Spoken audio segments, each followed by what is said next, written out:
بسم اللہ الرحمن الرحیم۔ دنیا کا ہر انسان سکون کا متلاشی ہے۔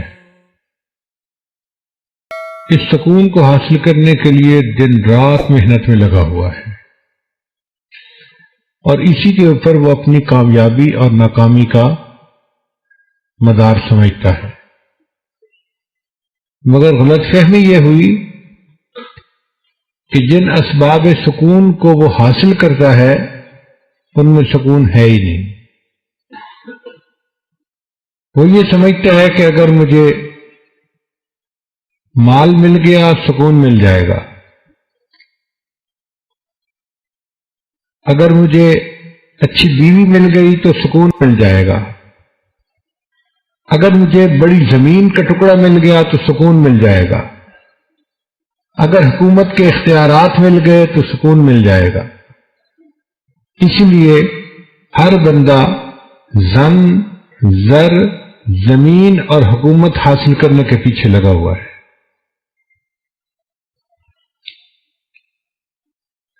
مگر اس سب کے باوجود ان کو دلی سکون نہیں ملتا،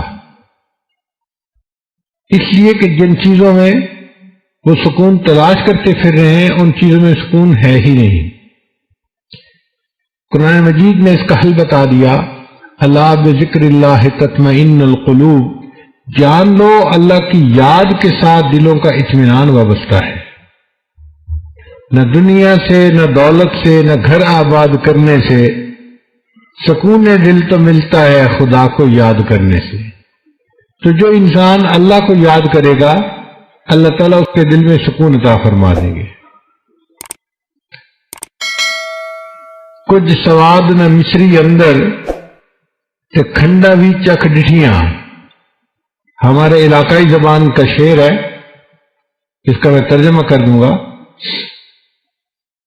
کچھ سواد نہ مصری اندر تے کھنڈا بھی چکھ ڈٹھیاں، انہاں ساریاں چیزاں کولوں گلاں سجن دیاں مٹھیاں۔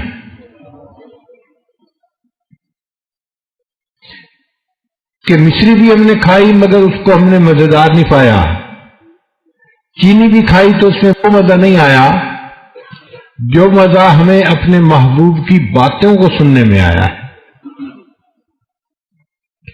اس لیے اللہ تعالیٰ ارشاد فرماتے ہیں، یا ایھا الذین آمنوا اذکروا اللہ ذکرا کثیرا، اے ایمان والو اللہ کا ذکر کثرت کے ساتھ کرو۔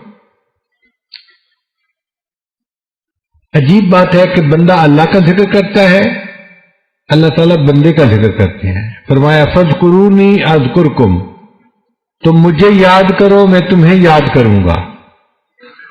اب اس کا مطلب یہ نہیں ہے کہ ہم کہیں گے اللہ اللہ اللہ اور اللہ تعالیٰ کہیں گے بندہ بندہ بندہ، نہیں۔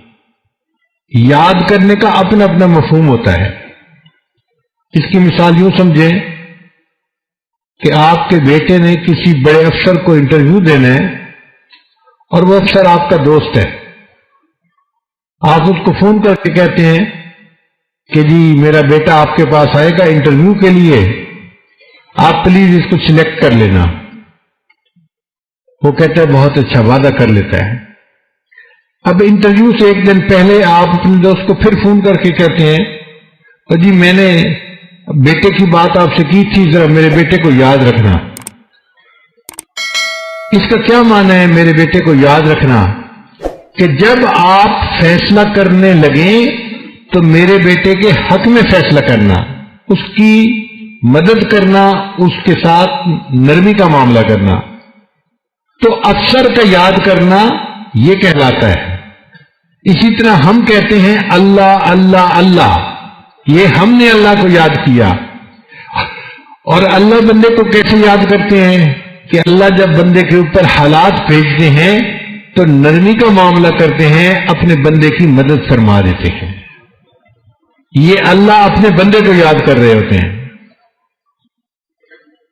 اے میرے بندے تو مجھے معذرت کے ساتھ یاد کرنا، میں تجھے مغفرت کے ساتھ یاد کروں گا۔